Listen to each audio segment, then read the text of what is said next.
ፖሊስ ኤርትራ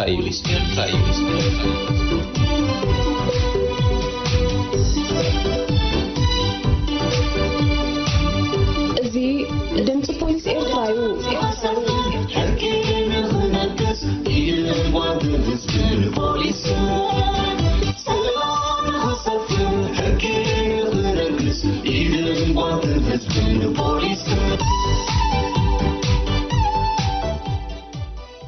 ድምጽ ፖሊስ ኤርትራ በህዝባዊ ርክባት ፖሊስ ኤርትራ ወጥሩ ሰንበት ካብ ሰዓት 10 ክሳብ 10 ፈርቃን ቅድሚ ቀትሪ ዝቀርብ ኮይኑ ሶሉስ ምሸት ሰዓት 8 ኣብ ሬድዮ ዛራ ዝድገም መደብ እዩ።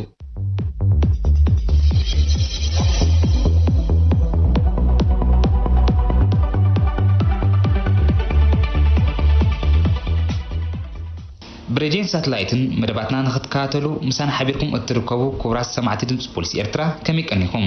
ሰሙናዊ እናቅርቦ መደባትና ግዚኡ ኣኺሉ እንሆን ንፍልም ኣለና። ኣብዚ ናይ ፍርቂ ሰዓት ጸንሖትና ብወገን መዋሃድን ቴክኒክን ምሳኹም እንጸንሕ ሙሴ ኪዳንን ኣቢል አብርሃምን ኢና። ዜና ፖሊስ ከነቐድም መስመር ንዓወት ጣዕመ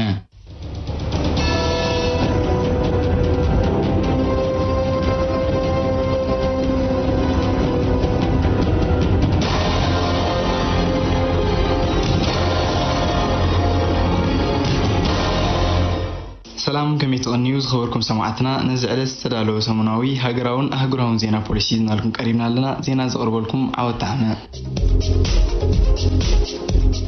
ኣብ ስርቂ ገንዘብን ንብረትን ተዋፊሩ ዝጸንሐ ጥርጡር ይቕየድ። ካብ ቤት ጽሕፈት ምምሕዳር ከባቢ ቀላይ በዓልቴ ዘዋደው ገንዘብን ሞባይላትን ብምስራቅ ተሰዊሩ ዝጸንሐ ጥርጡር ኣብ ደቀ መሓረ ካብ ድኳን ገንዘብ ሰሪዑ ክሃድም ብምትሕብባር ህዝቢ ከም ዝተታሕዘ መደበራት ፖሊስ ደቀ መሓረን ማይ ዓይንን ንድምፂ ፖሊስ ሓቢሮም።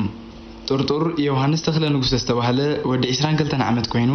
ጽምዋ መሪጹን ጸላም ተጎልቢቡን ንማዓጾት ምምሕዳር ብጎነጽ ብምስባር 15,000 ኣፋን 5 ሞባይላትን ክሰርቕ ከሎ ኣብ ደቀ መሓረ ድማ 143 ኣፋ ከም ዝተሰረቀ እቶም መደበራት ፖሊስ ወሲኾም ገሊጾም። ጥርጡር ኣቀዲሙ ዝሰረቀ ገንዘብን ሞባይላትን ኣብ በረኻ ኣምሁር ብምቕባር ሓቢኡ ከም ዝጸንሐ ዝሓበረ መደበር ፖሊስ ደቀ መሓረ ከም ውጤት ናይ ዝተኻየደ ምርመራ 23,641 ኣፋን 5 ሞባይላትን ብኤግዚቢት ክትሓዝን ከሎ እቲ ዝተረፈ ግን ከም ዘጠፋፍኦ ሓቢሮም።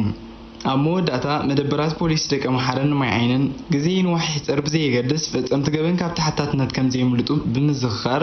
ህዝቢ ኣብ ኣተሓሓዛ ገንዘቡን ንብረቱን ዕቱብ ክኸውን ኣተሓሳሲቦም። ከታልል ጸንሐ ጥርጡር ኣብ ትሕቲ ቀይዲ ኣትዩ። ኣብ ከባቢታት ንዞባ መንደፈራ ጉሩሃት ኣዴታት ከታልል ጸንሐ ገላውዴስ ሃብቶም ተወልደ ዝተባሃለ ጥርጡር ብምክትታል ፖሊስን ምትሕባር ህዝብን ኣብ ትሕቲ ቀይዲ ከም ዝኣተወ ካብ መደበር ፖሊስ መንደፈራ ዝበፅሐና ሓበሬታ ገሊፆም። እዚ ኣብ ክልል ዕድመ 30ታት ዝርከብ ጥርጡር ሰብኡተን ደቀን ዝተኣስሩን ኣዴታት ስሙ እናቀያየረ ሓንሳብ ፐርሰናል ኣገልግሎት ማእሰርትን ተሃድሶን ሓንሳብ ድማ ኣባል ፖሊስ ከም ዝኾነ ብምትላል ከብፀሓለን ብእምነት ንዝሃቦ ገንዘብን ኣስቤዛን ኣብ ውልቃዊ ረብሕኡ የውዕሎ ምንባሩ ሓላፊ መርመራ ገበንቲ መደበር የዕብዮ ተስፋ ሚካኤል ንድምፂ ፖሊስ ሓቢሩ። ጥርጡር ኣቀዲሙ ዝፈጸመ ገበን ድሕሪ ምእሳሩ ብውሕስነት ተፋኒ ከብቃዕ ከም እንደገና ገበን ክፍጽም ምትሓዙ ዝሓበረት መደበር ፖሊስ ህዝቢ ግዳይ ናይ ከምዚኦም ዝኣመሰሉ መታለልቲ ከይከውን ክጥንቀቕ ከም ዘለዎ ተላብዩ። ሞት ዘስዓቡ ሓደጋታት መኪና ኣጋጢሞም። ወዲ 22 ዓመት ፍትሓዊ አብርሃም ገዛኢ ብሓደ መጋቢት ሰዓት 2 ድሕሪ ቀትሪ ቶዮታ ቁጥር ሰሌዳ ER1B 1937 መሪሑ እንዳተጓዓዘ ጽርግያ ይሰግር ንዝነበረ ተሰነይ ዝመቕማጡ ወዲ 69 ዓመት እድሪስ ፈረጅ መሐመድ ገጪዩ ናይ ሞት ጉዳት ኣውሪዱም። بزيكازي 47 زعلميو إدريس محمد علي ب28 يكاتي ساعة 8 قدم قطري تويوتا ER1 C396 مرحو كاب 13 ناب تسنين ناتغعزه بإجرني غعزان زنبرات تغماديت علي قدر زخنا ويزرو كبدش برهان عقوب مقجاو نايموت قدات كم زبصحه صبصا بوليس ترافيك زواغاش بارك حبيروم. بتمساسالي ودي 22 عامت يوسف عبد القادر سليمان ب28 لكاتي ساعة 5 فرقان دحر قطري تويوتا قدر سليدا ER1 A 5650 مرحو كاب تسنين ناب كدنا تغعزه اب حغاس كبصح بإجران تغعز نبرت ولا 4 عامت هصان حلافو علي الشيخ قجي نايموت قدات كم زبصحه كبوليس ترافيك زوعان سبا زبصحنا صبصا ملكيتو. بوليس ترافيك زواتات غاشبار كان عن سبان تنقنايزم حدغاتات ناغار قدامنت بزي مهب مخون طايسم مرحت مكاين بهدات كغعزو اغار دما تطنقيقوم صرغيا خسغرو ازخخيروم. زي خبركم سمعتنا زينا وشتا هاغريهم كتكاتاتل صنيخم دحز حصار مسغاغري هاغراو زينا يسعب.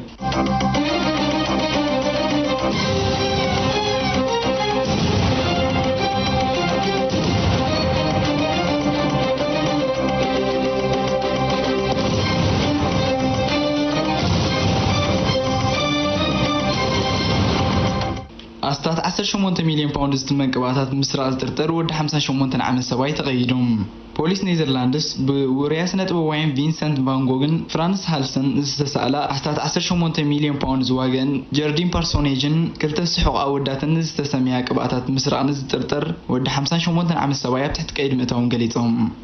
ቅብኣ ቫን ጎግ ጀርዲን ፓርሶኔጅ ኣብ ጎደባ ኣምስተርዳም ካብ ዝርከብ ብምኽንያት ለበዳ ሕማም ኮሮና ቫይረስ ተዓፅዩ ዝነበረ ሲንገር ላረንስ ዝተባሃለ ቤተ መዘክርያ ተሰሪቓ ዝገበን ኣብ መበል 197 ዕለተ ልደት ናይ ትህውብ ስነ ጥበባዊ ምፍጻሙ ከም ዘስደመሞ ድማ ኣካይዲ ስራሕቲ ቤተ መዘክር ጃን ሩዶልፍ ንጋዜጠኛታት ኣብ ዝገበሮ ጋዜጣዊ ዋዕላ ገሊፆም እቲ ሰራቂ ብሞተር ብሽክለታ መፂኡ ንድሩዕ ቤትሮ ማዕጾት ቤተ መዘክር ብማሳ ሓምሽሹ ብምእታው ነታን ቫን ጎግ ካብ ናይ ፈለማ ስነ ጥበባዊ ስራሓቱ ሓንቲ ዝኾነት ቅብኣ ፓርሶኔጅ ጋርደን ኣብቲ ሽሹ ቀቂርዋ ከም ዝተዓዘረ ከዓ ኣብርሂዎም መንበሪ ቤት ናይ ተዛጊ ስሙ ዘይሰረቀ ጥርጡር ተፈትሽ እኳ እንተነበረ እተን ዝተሰረቃ ቅብኣታት ግን ኣብ ገዝኡ ክርከባ ከም ዘይከኣላ እዩ ፖሊስ ኔዘርላንድስ ዝሕብር ጀርዲን ፓርሶኔጅ ልዕሊ 5 ሚሊዮን ፓውንድ ክትግመት እንከላ ቅብኣ ስሑቕ ክልተ ኣወዳት ድማ ብጨረታ ኣስታት 13.4 ሚሊዮን ፓውንድ ክትሸጥ ትፅቢት ተገይሩላ ነይሩ እዩ ፖሊስ ሲንጋፖር ብምጥፋ ሚሊዮናት ዶላራት ዝጠርጠሮም ሰባት ይቕይድ ኣብ ሲንጋፖር ብመንገዲ መርበባት ኢንተርኔት ናይ ሓሶት ወፍረታት እናፈብረኹን ብመልክዕ ልቃሕ ዘይሕጋዊ ዝውውር ገንዘብን ኣስታት 9.3 ሚሊዮን ዶላር ኣብ ምጥፋእ ኢድ ከም ዝፀንሑ ዝተገልጹ ልዕሊ 300 ጥርጡራት ከም ዝተቐይዱ ፖሊስ ተሃገር ሓቢሮም ፖሊስ ወሲኾም ከም ዝሓበሮ እዞም ሕጋዊ ዋኒን ፍቃድ ንግዲ ዘይብሎም ክንሶም ኣብ ወፍርን ልቃሕን ምርኩስ ዝገበረ ቁጠባዊ ዕዮታት ኣብ ምስላት ዘለዉ ተመሲሎም ሚሊዮናት ዶላራት ኣብ ምጥፋእ ተዋፊሮም ምጽንሖም ኣብ ትሕቲ ቀይዲ ክውዕሉ ክኢሎም ዘለዉ ጥርጡራት ኣብ 534 ጉዳያት ምጥፋእ ብዝተኣሳሰር ኢድ ከይሃለዎም ከም ዘይተረፈ እዮም ዝገልጹ ጠቕላላ ብዝሕ ናይዞም ካብ 16 ክሳብ 80 ዓመት ዝዕድሚኦም ጥርጡራት 329 ዝበፅሕ ምዃኑ ወሲኹ ዝገለጸ ፖሊስ ካብዚኦም 122 ደቂ ኣንስትዮ ከም ዝኾና ይጠቕሱ ኣብ ሲንጋፖር ብዝግባእ ቅጥዕታት ንግዲ ከይማሉ ኣብ ቁጠባዊ ንጥፈታት ተዋፊሮም ጽንሑ ወገናት ክሳብ 3 ዓመት ዝበፅሕ ማእሰርትን ወይ 125,000 ዶላር ዝግመት ገንዘባዊ መቕጻዕቲ ወይ ድማ ብክልቲኡ ከም ዝቆጽዑ ዝገለጹ ጸብጻባት ጥርጡራት በዝፈጺሞሞ ዝበሃል ዘሎ ጉዳያት ምትላል ገበነኛታት ኮይኖም ዝርከቡ ክሳብ 10 ዓመት ዝበፅሕ ማእሰርቲ ወይ 125,000 ዶላር ገንዘባዊ መቕጻዕቲ ወይ ድማ ብክልቲኡ ክቆጽዑ ከም ዝኽእሉ እዮም ኪላታት ሕጊ ሃገር ዝእምቱ ናይ መወዳእታ ዜና ፖሊስ ብዘይሕጋዊ ኣገባብ ሰባት ከሰጋግሩ ዝጸንሑ 195 ጥርጡራት ተቐይዶም ኣብ ዘይሕጋዊ ምስጋር ደቂ ሰባት ክነጥፉ ዝጸንሑ 195 ጥርጡራት ብመንገዲ መርበብ ሓበሬታ ኢንተርፖል ድሕሪ ዝተዘርግሐ ናይ መቐየዲ ሓበሬታ ብምትሕባር ሞሮኮ ኣብ ትሕቲ ቀይዲ ክኣትዉ ከም ዝኽኣሉ ተሓቢሮም ሞሮኮ ንገበና ዘይሕጋዊ ምስጋር ደቂ ሰባትን ካልኦት ገበናዊ ተግባራትን ንምክታእ ሓያል ዝኾነ ምቁፅጻር ኣብ ተካይዶሉ ዘላ እዋን ነቲ ብመንገዲ ብኣህጉራዊ ውድብ ፖሊስ ኢንተርፖል ዝተዘርግሐ ሓበሬታታት ብዕቱብ ድሕሪ ምክትታል ንጥርጡራት ኣብ ትሕቲ ቀይዲ ከተእትዎም ከም ዝኽኣለት ገሊጻ ብዘይካዚ ዝተፈላለዩ ገበናት ፈጺሞም ዝተሰወሩ ዜጋታት ዝተፈላለዩ ሃገራት ተቐይዶም ናብ ሕጊ ቀርቡ ብኣህጉራዊ ውድብ ፖሊስ ድሕሪ ዝተዘርግሐ ሓበሬታ ብምትሕባር 24 ሃገራት ኣፍሪቃን ኤውሮጳን ግዳይ ጭውያ ኮይኖም ዝጸንሑ ቆልዑ ዝርከቦም ክሳብ 500 ዜጋታት ክድሕኑ ከም ዝኽኣሉ ተገሊጹ ኣብ መወዳእታ ሓለፍቲ ኣህጉራዊ ውድብ ፖሊስ ኣብ ዝሃቦ ሓበሬታ ቀንዲ ምንጭ መሰጋገር ዘይሕጋውያን ኣሰጋገርቲ ደቂ ሰባት ዝኾኑ ሃገራት ክፍለጣን ነቶም ግዳይ ጭውያ ዝኾኑ ሰባት ዝቕበል ሃገራት ድማ ክልለያን ብመንገዲ መርበብ ሓበሬታ ኢንተርፖል ናብ ዝተፈላለዩ ሃገራት መልእኽቲ ኣመሓላሊፎም ከም ዘለዉ ገሊፆም ዝኸበርኩም ሰማዕትና ነዚ ዕለት ዝተዳለዉ ሰሙናዊ ዜና ፖሊስ በዝተፈጺሙሎ ምስ ተረፉ መደባትና ንሓድገኩም ብወገነይ ሰላም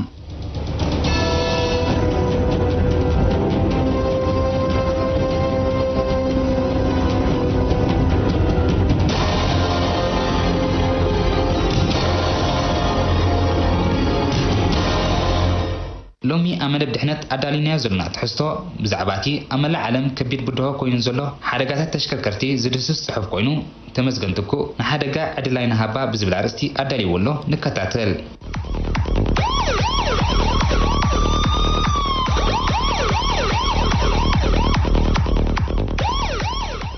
نحركة أدلاين هبا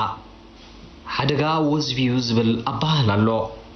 وزبجنا يكونن اتمنتاي انت دا حدقا منابرتخا مخانو بزي مزنقع نخمت زخير السعبين ابقم متاتيخا نشللتنت بايتا كليكان زدلت انقا غيركان ولا قوا ملو بملو اي توقدو نابسعته درجة ختوردو زي تخدلو مخنيات يلن بحفشو حدقا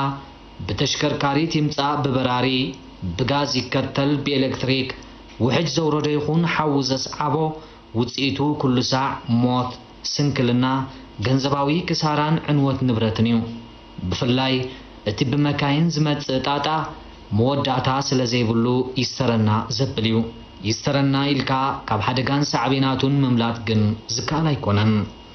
ካብ ብሓደጋ ተሽከርከርቲ ዝወርድ ኣደራዕ እቲ ዝኸበደን ጎሊሑ ዝረአን ኣካላዊ ማሰይቲ እዩ ዕድል ጌርካ ተባሂሉ ካብ ሞቱን ምስ እትተርፍ ብዘይካቲ ክሳዕ እትሓዊ እትሕልፎ ስቃይን ቃንዛን ዝተሰብረ ጸጊንካ ዝቆሰለ ቀምሪርካ ናብ ንቡር ህይወትካ ንምምላስ ኣብ እትገብሮ ጻዕሪ ዘጋጥሙኻ ጸገማት ብዙሓት እዮም እቲ ሓደጋ ንሕክምና ድዩ ንኻልእ ዘሰክመካ ጾር ወጻኢታት እውን ከቢድ እዩ አንኳይ ስኡን ኮንካ ርኹብ ኔርካ እውን ሓደጋ መኪና ከጋጥመካ ከሎ ብቁጠባ ብሩኢኻ ንድሕሪት ትምለስ ውዕል መድሕን እውን ይሃልኻ ክሳራታትካ ሙሉእ ብሙሉእ ብካሕሳ ኢንሹራንስ ክሽፈን ስለ ዘይክእል ዕዳን ዕዳ ክትኸውን ዘሎ ተኽእሎ ርሒብ እዩ ሓራምኹን ተሃራሚ እቲ ኣደራዕ ኩሉ ሳዕ ኣብ ዝባንካ እዩ ዘየደቅስ ጉዳይ ጋረማር ኣለካ ንሕክምና ጥራይ ዘይኮነ መኪናኻ ንኽትጽግን ወይ ክትክእ ትገብሮ ወጻኢታት ምስ ኩሉ ካልእ ተደማሚሩ ልዕሊ ዓቕምኻ ብምዃን ኣብ ህይወትካ ዘይወፅእ ሰለሎ ከእትወልካ ይኽእል እዩ ንሓደጋ ተሽከርከርቲ ዝኸፍአ ዝገብሮ ናይ ንብረት ወይ ገንዘብ ክሳራ ጥራይ ኣኸቲሉ ዘይምሕረካ ምዃን እዩ እቲ ሓደጋ ከቢድ እንተኾይኑ ወፊርካ ንቤትካ ከይተመለስካያ ኣሎ እናተባሃልካ ንዓለም ክትገድፋ ትኽእል ኢኻ ኣቐዲሙ ከም ዝተኣመተ ኣምላኽ ንዳሕራይ ይብልካ ብህይወት እንተተረፍካ እውን ነባረ ስንክልና ከጋጥመካ ይኽእል እዩ ስራሕ ሓደጋ ኣካልካ ምስ ዝጎድል ዋላ ናብ ስራሕ ተመለስ ከምቲ ብጡዒካ ዝነበርካዮ ከተድምዕ ስለ ዘይትኽእል ኣታዊታትካ ከንቆልቆል ብሰንኩ መነባብሮኻ ክመዛበል ከም ሳዕቤኑ ድማ ኣሕ እናበልካ ንህይወትካ ብጣዕሳን ቃንዛን ከተሕልፋ ትኽእል ኢኻ እቲ ዝወረደካ ስንክልና ኣመና ከቢድ ኮይኑ ውሕድ ወይ ሓንቲ ከተፍሪ ዘይትኽእል እንትኾንካ ከዓ ዝገደደ ስነ ኣእምራዊ ጭንቀት ሓዲሩካ ብኻ ሞይተ እትብለሉ ኩነታት ከጋጥመካ ይኽእል እዩ ብዒሕ ዘይነበረካ ሕማም እውን ተጥሪኢኻ በዓል መኪና ነርካ መኪናኻ ስራሕ ሓደጋ ተጓሒፋ ብእግሪ ጎተት ኣብ ምባል እንተበፂሕካ ንዓኻ ይኹን ንደቅኻ ካብን ናብን ስራሕን ትምህርትን ንምጉዕዓዝ ንታክስን ኣውቶቡስን ካብ እትገብሮ ወጻኢታት ንላዕሊ ዝሓድረካ ሕማቕ ስምዒት ኣሎ እዚ ንባዕሉ ዘስዕቦ ጸቕጢ ኣቃሊልካ ዝርአ ይኮነን ብሓፂሩ ሓደጋ መኪና ዋላ እውን መሰረታዊ ጠንቂ ናይቲ ሓደጋ ናትካ ጌጋ እምበር ኣብ ሓንጎልካ ንሙሉእ ህይወትካ ዘይገድፍ ስቃይን እህህታን ዘኸትል ዘይሓዊ በሰላ ከስዕበልካ ይኽእል እዩ ብሰንኩ ብዘጋጠመካ ስንክልና ንስራሕካ ብግቡእ ክትዓመም እንተዘይክኢልካ ከም ቀደም ንስድራኻ ምእላይ ከሸግረካ ከሎ ምስ ሙሉእ ጥዕናኻ ከልኻ ንደቅኻ ትገብረሎም ዝነበርካ ክንክን ከተጉድል ከለኻ ወይ ዘጉደልካ ኮይኑ ክስማዓካ ከሎውን ዋይ ኣነ ምባል ኣይተርፍን እዩ ብሓፈሽኡ ሸለልትነት ኣብ ህይወትና ዘኸትሎ ሳዕቤን ከቢድን ሃሳይን እዩ እቲ ብሓደጋ ተሽከርከርቲ ዝመጽእ መዘዝ ብፍላይ ከምዚ ክዝርዘር ዝጸንሐ ኣብ ህይወትካ ኣካላውን ስነ ኣእምራውን ጉድኣት ጥራይ ዘይኮነ ቁጠባውን ማሕበራውን ቅልውላው ብምስዓብ ንቡር ህይወትካ ዘሪጉ ኣደዳ ክሳራን ስቃይን ዝገብር እዩ ቀንዲ ጠንቁኻ ሕጊ ትራፊክ ኣኽቢርካ ዘይምኻድን ዘይምጥንቃቕን እዩ ስለዚ ካብቲ ኩሉ ስቃይን መከራን ንምድሓን ብሕግታት ትራፊክ ንገዛእ ንሓደጋ ዕድል ኣይንሃባ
እዚ ድምፂ ፖሊስ ኤርትራ እዩ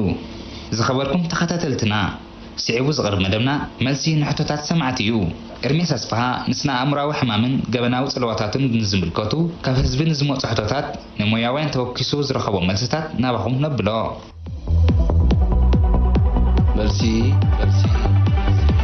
ሕቶታት ሰማዕቲ ዝኸበርኩም ሰማዕትና ኣብ ናይ ሎሚ መደብ መልሲ ንሕቶታት ሰማዕቲ ብመሰረት ካብ ሰማዕትና ዝተላእከልና ንሕሙማት ስነ ኣእምሮን ኣብ ገበናት ንኸይዋፈሩ ክግበረሎም ዝግብኦ ኣልያን ዝምልከት ሕቶታት ኮይኑ ካብ ተኸታታሊ መደብና ሶሎሙን ይዕብዮ ካብ ኣስመራ ብደብዳቤ ዝተላእከልና እዩ እቲ ዝቐረበ ሕቶታት ከዓ ናይ ስነ ኣእምሮ ሕሙማት ብዝፍጽሞ ገበን ተሓታትነት የብሎምን ክበሃል እሰሚዐ እሞ ሓቂ ድዩ ናይ ስነ ኣእምሮ ሕሙማት ገበን ብምፍጻም ሽግር ሕብረተሰብ ከይኮኑ ስድራ ቤት ብፍላይ ህዝቢ ከዓ ብሓፈሻ እንታይ ክገብር ይግብኦ ናይ ኣእምሮ ጸገማት ዘለዎን ደቂ ኣንስትዮ ገበናዊ ዓመፅ ጥንሲ ከጋጥመን ይረኣዩ እዚ ንኸይከውን ኣለይተን እንታዮም ክገብሩ ዝግብኦም ብዘይካዚ ንብረት ምዕናው መሃረምትን ቅትለትን ንኸይፍጽሙ እንታይ ጥንቃቕታት የድሊ ገለ ሰባት ንሕሙማት ስነ ኣእምሮ ጽሉላት ክብሎም ይስምዑም ኣብ መንጎ ሕማም ስነ ኣእምሮን ጽላልን ዘሎ ፍልሊ ከመይ ትገልጽዎ ብወገና ናይ ዚዮምን ካልኦት ምስኦም ምትእስሳር ዘለዎምን ሕቶታት መልሲ ንምርካብ ናብ ሆስፒታል ሕሙማን ስነ ኣእምሮ ቅድስት ማርያም ተጓዒዝና ሜዲካል ዳይሬክተር ቲ ሆስፒታል ዶክተር ኤልሳቤጥ አኽሊሉን ሐኪም ስነ አእምሮ ዶክተር ፍሊሞን መብራህቱን ከዓ ሰፊሕ መብሪ ሂቦምና አለው ንዝገበሩልና ምትሕባር ብስም ኩሎም ሰማዕትና እናመስገና ናብቲ መደብ ከብለኩም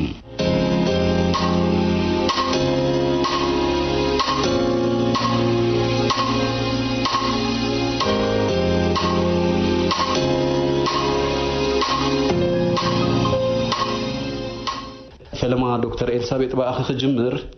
زي حطتاتنا حجي نسنا أمرون جبنن التحايزنا هنا كاب سمعتنا بمسرز متنا حطتات حفشوا مبري كتبونا ياهم قدمنا نزي قدايز تقدسكم أو هسبتالنا متسكم بزعبا زي حبريتات اكبو نهزبي حبريتات كتبو مفتانكم كان يقربلكم حجي نأمر حمامن حقن زبها الفولي عودله فورنسيك سايكاتر نبلو أب نهوسبيتالين نحموماتن نحقن زراخب عود مالتي حجي بزح كيسي زخون سب قبن كقبر كله ناب بيت فردي يهيد بوخاء أو تمركزهم كأن نهاتهم سقمتي وستو مالتي حجي نأمر حمامن دحران لوغن حساب تحتاتني زبها الحتوتات هالو حجني أمر حمام بزح مخنياتات هالو تثبتي كلمتي تحتاتني فتبلو بزح كمال أزلوا نقرات هالو كلمت كنتات اندحر تحمم حميمون يرو ويابط كنتات كم عينت كنتات نيرو بدحريو كم عينت كنتات هالو زخلو تتصنيعو ناب حكمنا مت نيرو ديو انتي ملكتات نيرو ابت ملكتات كاك حكم زكال نجر ديو نجبن كدفاف زخل كنتات ديو نيرو كله نامر حمام كله نجبن يدفاف مالت هيكونن حجي زدفاف كنتات نيرو دي وي زخونه زسمع نجرات نيرو ديو زخلو تتصنيعو حدث ناي كيلا مسكرنت كوهب زخيل جي او تمركزهم كاتم ديانو انا معلم سكمتي وسط مالت نايسنا امرو حمات كنتاي عليه غبر لهم الله دكتور فليمون نزتوهابني عدل يمسكن حماسنا امرو ازيم بزحاتيم تفلي زغبرو منتايو نطبايات حساسبا درخيت سمعتن زصلو عينت حمامات كينوم حدث نتزولو حساباتو سمعتون مسكون هيوت كزامل سلازيكل عملي حلم عامل عالم المنبر كان محبراو هيوت زنصلو عينت حمامي مبزحتو غزي حمامات سنا امرو استفاده لي نغرات يقالو زخاتك عند تنكينا نحاسبون هنا غبات علاليا مزي كبرولو ناب بعال مويا مزي قربو استو اززولو مدحانيت بغبو مزي وستو يو زغاتم ስለዚህ ሕብረተሰብ ከምዚኦም ዓይነት ምልክታት ዝተፈላለዩ ብዙሕ ዓይነት ምልክታት ይደሎ ጉጉይዱ ኾነ ህዋሳዊ መግለጽ ምዝህልዎ ዘይኮውንነታዊ ወይ ካብ ሓቂ ዝርሓቕ እምነታት ምዝህልዎም ዝተፈላለዩ ባህርያት ምዝርእዎም ተቐዳዲሞም ናብ ሕክምና ይኸምፁ ንግቦም ማለት እዩ ብመንጸርካ ተሓገዝ ግቡ ይግበርሞ ካብ ዘይድሊ ሓደጋታትን ገበናትን ከዓ ክንከላኸሎም ንኽእል ማለት እዩ ስድራቤት ግን ስድራቤታት መብዛሕትአን ኣብ ሕብረተሰብ ዘለዉ ግቡእ ክትትል ሳን ግቡእ ክትትልን አልያንም ኣብ ሓደጋ ዝውልቁ ብሕፅር ዝበለ ተጠንቀቕ ከምዚ ገርና ክንገልጾ ንኽእል ናይ ስነ ኣእምሮ ሕማምን ጽላልን ዘሎ ፍልሊ ከተውረልና ጽሉል ክንብሎት ኮይና ሓደ ሕሙም ናይ ስነ ኣእምሮን ፍልሊ ኣለዎም ዲ ናይ ኣእምሮ ሕማም ከም ኩሉ ሕማም ከም ኩሉ ካልእ ኣካላት ሕሙም ሰብ በታ ሕማሙ ኣይትጽውዖን ኢኻ በታ ጸገሙ ጽውዖ ሽም ክትቦ ኣይግባእካን እዩ ስለዚ ናይ ኣእምሮ ሕማም ከዓ ልክዕ ከም ካልእ ሕማም ተራእዩ እዚኦም ሰባት ፈትዮም ዘምጽዎ ይኮኑን ዘጋጥሞም ሽግር እዩ ከም ሰብ ከዓ ክንሪኦም ግባአና እዩ ሕጂ ቀልጢፎም ከዓ ናይ መን ጽቡቕ ገይሩሎም መን ሕማቕ ገይሮም ከዓ ይፈልጥዮም ከምዚ ስእልካ ከተጸርፎም ከተናእሶም ክትገፍዖም እንድሕር ጀሚርካ ቂም ናይ መሓዝ ክእለት ኣለዎ ምስ ተቐየሙ ከዓ ስጉምትታት ወስዲኦም ምስ ሰብ ክበኣሱ ክእሉ እምነ ክድርብዩ ክእሉ ክተሃራረሙ ክእሉ ምክንያቱ ከም ኩሉ ሰብ ሕርቃን ኣለዎም ምስጭት ኣለዎም ርእሰ ምትሓት ኣለዎም እንድሕር ነቲ ዘቐየሞም ቅድሚኡ ሰብ ተጸቢዮም ሕናኽፈዱ ይኽእሉ እዮም ስለዚ እቲ ማሕበረሰብ ክከላኸሎ ብጽቡቕ ዓይነ ክሪኦም ክከናኸኖም ከኣልዮም ሓላፍነት ክስከም ኣለዎ ድሕሪኡ እቶም ሰባት ከዓ ናብ ሕክምና መፁ ተሓኪሞም ከም ኖርማል ሰብ ከም ኩሉ ሰብ ከዓ እንዳተኣለዩ ክሰርሑን ህይወቶም ክገብሩን ይኽእሉ እዮም እሞ እዛ ሓደራ ንብል ስለዚ ጽሉላት እንብላሲ ግጊቲ ያባህልያ ማለት እዩ ግጊቲ እዚ ጸርፊ እዩ ጽሉል ክትብሎ ከለካ ትጸርፈለካ ማለት እዩ ሓደ ሕማምሲ በታ ሕማም ሓደ ሕማም ሽኮር ተሓመስ ሽኮር ያተልካ ትጸርፎ ኢኻ ደለካ ስለዚ እታ ጽላለ ትብል ነገር ንዓቱም ትግባእ ኣይኮነት ናይ ኣእምሮ ጸገም ዘሎ ኣጓለይ ኣብ ዓመት ኣብጽሕዮም ኣብ ጥንሲ ኣብጽሕዮም ዝብል ጸብጻባት ይመጽ እሞ እንታይ ናብ ኮሙ ዘውድቐን እቲ ኣላይ እንታይ ክግበር ዘሎ ንኸሙ ንኸይቃልዓዘን ደቂ ኣንስትዮ ብፍላይካ ትሕቲ ዕድሜን ከም ዘጋጥምን እቲ ጸገም ኣብ ኣተኣላለያ እዩ መብዛሕትኡ ሕሙማት ስነ ኣእምሮ ከምዚ ኣቐዲሙ ክትቀጽ ፀንሐ እቲ ብፍላይ ኣብ ነውፃእ ኣእምሮ ሓደ ሰብ እቲ ዝገብሮ ዝሰርሖ ስለዘይፈልጥ ዝተፈላለዩ ሓደጋታት ይቃልዕ እዩ ስድራ ቤታትካ ከም ሓደጋ ኣብ ሓደጋ ከም ዘሎ ከም ፈሊጦም ዝተፈላለዩ ቅድመ ምድላዋት ክገብሩ ይግባእ ማለት እዩ ስለዚ ኣብ ከምዚ ኩነት ንኸይጋጥም ነተን ግዳያት ኮና ዝኽእላ ደቂ ኣንስትዮ ዕቱብ ዝኾነ ምቁፅፃርን ምክታልን የድሊ ዝኾነ ነገር ምስ ስምዐንካ ምስ ዘጋጥመንካ ተቐዳዲሞም ናብቲ ዝምልከቶ ኣካል ናብ ሕክምና ድዩ ናብ ፖሊስ ክሕብሩ ይግብኦም ምክንያቱ ኣብ መብዛሕትኡ ግዜ ንዕዘቦ እቲ ጥንሲ ግዜ ምስ ወሰደ እዩ ድመጽ ናብ ዝተፈላለዩ ነገር ከም ዘጸገም ኣሎ ይባሃል ማለት እዩ ኣብዚ ወርዶ ዘለና ግን ኩሉ ሕማም ስነ ኣእምሮ ደጋጥሞን ከምዚ ይቃልዕ ማለት ኣይኮነን ሕማም ስነ ኣእምሮ ዘይብሎም ክቃልዕ ይኽእል እዩ ስለዚ ብፍላይ ንሕና ኣብተን ግዳያት ናይ ኣእምሮ ሕማማት ዝኾና ግን ስድራ ቤታት ግቡእ ምክትታል የድልየን ዝኾነ ነገር ዘጋጥመንካ ተቐዳዲመን ናብ ትካላት ጥዕና ክሕብራ ይግባእ ማለት እዩ ሓደ ናይ ስነ ኣእምሮ ሕሙምሲ መን ይሕተተሉ ዝኽእል ዝኾነ ኣብ ዝፍጽመሉ ገበና ድዩ ካልእ ጌጋታት ኣብ ዝፍጽመሉ ወይ ዕንወታት ዘጋጥመሉ ሕጂ ሓደ ሰብ ገበን ሕተትን ዋላ 100% ንሕና ክንዛረበሉ ተዘይከኣልና ንሚኒስትሪ ፍትሒ ዝምልከት ዋላ እንተኾነ ንሕና ግን እቲ ምስክርነት ናይ ሓደ ክኢላ ምስክርነት ክንህብ ከለና እቲ ዘጋጠመ ነገር ኩሉ ንሕብር ማለት ሕጂ ሓደ ሰብ ኣብታ ኩነታት ቲኣስ ከመይ ዓይነት ነይሩ በቲ ሕማም ዲ ተደፋፊኡ ኣብ ከመይ ኩነታት ነይሩ እቲ ሕማም ከንታይ ዓይነት ሕጂ ኩሉ ሓደ ዓይነት ኣይኮነን ናይ ኣእምሮ ሕሙም ኩሉ ገበን ፈጺሙ ሕተትን እዩ ወይ ሓደ ሕተት ክንብል ኣይንኽእልና ዝተፈላለዩ ኩነታት እዩ ሓሚሙ ገበን ክፍጽም ከማ ሓደ ነገር ክፍጽም ምስቲ ሕማሙ ተተሓሒዙ በቲ ሕማም ተደፊኡ ዲኹም ገይርዎ ወይስ ካልእ ቂም ዲ ነይርዎ ወይ ካልእ ዕላማ ዲ ነይርዎ እዚ ዝተፈላለዩ ኩነታት ኣሎ እቲ ሓኪም ከዓ ንዕኡ ሪኡ ኣብ ምንታይ ኩነታት ነይሩ እቲ ሕሙም ቅድሚት ዝተገበረ ዝተፈጸመ ኩነታት ኣብ ምንታይ ኩነታት ነይሩ ንሱ ኣብ ሕማም ዲ ነይሩ እቲ ሕማሙ እንታይ ዓይነት እዩ መድሃኒት ይወስድ ነይሩ ድዩ ኣብታ ኩነታት ክትፍጸም ከለኻ ንሱ ከመይ ዓይነት እዩ ነይሩ ቤተሰቡ ብሓላፍነት የመላልስዎ ድዮም ነይሮም ብድሕሪኡ ከመይ ኮይኑ እዚ ኩሉስ ጽልዋ ኣለዎ ሕጂ ፈላሊኻ ክትሪኦ እንድሕር ኮንካ ገሊኡ ሕማም ዋላ ናይ ኣእምሮ ሕማም ሃልይዎ ሰብ ናይ ግድን ዝደፋፍእ ነገር ናብ ገበን ዘብጽሕ ኩነታት ከህልዎ ይኽእል እዩ ሕጂ እቲ ሓኪም እዩ ዝፈላለዩ እቲ ኩነታት ናይቲ ሕሙም ከዓ ኣገዳሲ እዩ ንዑ ፈሊጥካ ኢኻ ምስቲ ገበን ዝተገበረ ኩነታት ከተተሓሕዞ ትኽእል ብጠቕላላ ግን ኩሉ ኣእምሮ ዝሓመመ ገበን ክፍጽም ይኽእል እዩ ሓላፍነት ኣይስከምን እዩ ድበሃል ኩነታት ግን የለን ከምዚ ዶክተር ክትብሎ ጽንሐት ኣብቲ ግዜ ፍጻሜ ዝነበረ ኩነታት ህልዋት ናይቲ ኣእምሮ ወሳኒ እዩ ደረጃ ናይቲ ሕማም ወሳኒ እዩ ቀሊል ደረጃ ይኮኑ ኩሎም ኣእምሮ ሕማማት ኣይኮኑ ናይ ኣእምሮ ሕማማት ኣይኮኑ ተሓተቲ ቅልል ዝበለ ነገራት ኣሎ እቲ ሰብሲ ኣብቲ ኩነታት ህመት ክረዳእን ይኽእል ዶ ነይሩ እዩ ዋና ነገር ጽቡቕ እሞ ምዝ ኣልዕልና ዘለና ርእሲ ተወሳኽተለኩም ዕድል ክበኩም ሓደ ናይ ኣእምሮ ሕሙም ሰብ ገበን ክፍጽም ድዩ ወይ ኩነታቱ ክኸፍእን ክጽብቕን ናትና ናይቲ ሕብረተሰብ ናይ ሓኻይም ናይ መንግስቲ ሓላፍነት ተሰኪሙ ነቲ ኩነታት ነቲ ሰብ ክንሕግዞ ናትና ሓላፍነት እዩ ንሱ ሓመቕን ክጽብቕን ኩነታቱ ክጥዕይን ክሓውን ክመሓየሽን ብዙሕ ኣስተዋጽኦ ክንገብር ስለ ዝግባአና በብወገንና ነዚ ነገር እዚ ተገዲስና ነቶም ፀገም ዘለዎም ኣሊና ነቲ ሕብረተሰብ ከዓ ኣብ ዝሓሸ ኩነታት ከነብፅሖ ናትና ሓላፍነት እዩ ኩልና ክንተሓጋገዝ ይግባአና እዩ أنا كأبتي حفشاوي كنا خزارة بزدلي كل جزء ننافسهم كنا نغلط أو حدا كان خيودو كنا كلا خلي جبعنا استفعل على شجرات مسهلون سنين لها سمعون كفوت حدث له تقدماتهم كن فتحنا كن كلا لنا استفعل على متابعهم مغرون كنا بيجي جبعنا قبل عليهم كقاتم زغيت أنا أرلون محاورات ونزولات تحبرت السبك وجود له كله نتي نسب زلي نجارات بمسيرة أو نجارات كمان علم خلاله أب استفعل على إيوان مستخدماتهم شجرات أب قمة إتخاون مسحة كايمهم طبق ركب جيركا نتخمت زغل حركات بقى كوجدي خالي توسعون الدرجة نايت حمامون كابتي قلز ولا نبز بقى سخيك وب مكتر كجبرولهم بزاجات عملوا يا رب ميديكال دايركتور دكتور إلسابيت وممكن إلى حكيم دكتور فيليمون بسم سماعات دمت بوليس نمسكنا غنيرن مرسي حطوتات سمعتي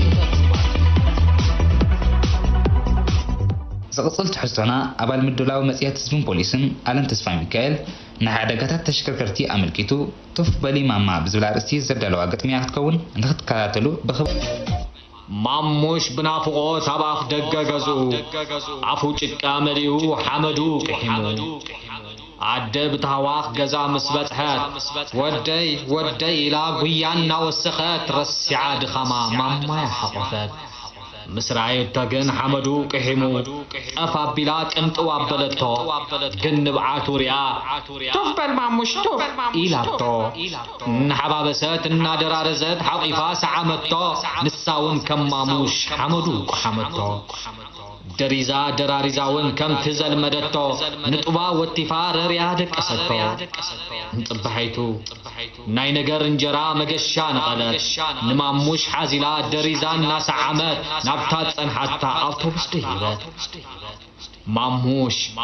حن يلوس للسدسة كم راح مكنان نطواوي جنان حقوسون ناس سماقرة انكي تفتشت ويو تبقست لقا من تبالكاس عيش إلى حنففات ردا سينا ببنتو هدفت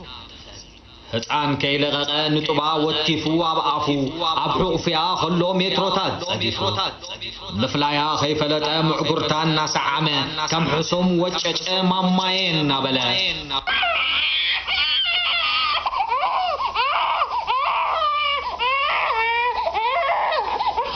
نتي قد عاريون نادر عرزة نبعتن حمدن سلزست بحالة حمدا خنقف ايدون ناس سدده لقاحوخ ملس ماما يتو بليتو بلان نادقاقنا نساقن اتقيتان زل عالم كابلومي من كبلوت تفبل نسان ديانيرا كند ديوبو كند حوو حبتو نسان ديانيرا منفس اكالاتو بسنكي اوتيستا زختي مترفو كبراتن كبران سمعتي دمت بوليس إرترا نلومي أدالينا زنبرنا مدب إزيز تخطاتلكم ينيرو أمدلاون مقرابن مدبات مساخم سنحنا كابتن برهان زكرياس تمزغنتكو رمياس أسفها تسفيت قبل منكال الشايت موسون عوض عامنينا كساب زمتصمون بخال مدبات نرخب سلام كنا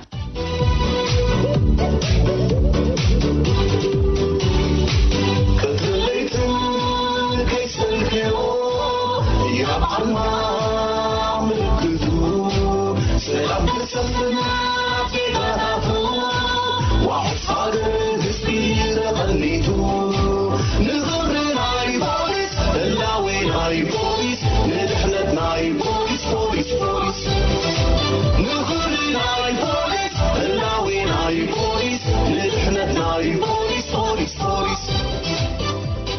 እምባርከስ ክቡራት ተኸታተልቲ መደባት ድምፂ ሓፋሽ ኤርትራ ንስለም ክትታልኩም ንመስከን ሰዓት ሓደ ይረኽበና ደሓን ዋዕሉ ዓወት ንሓፋሽ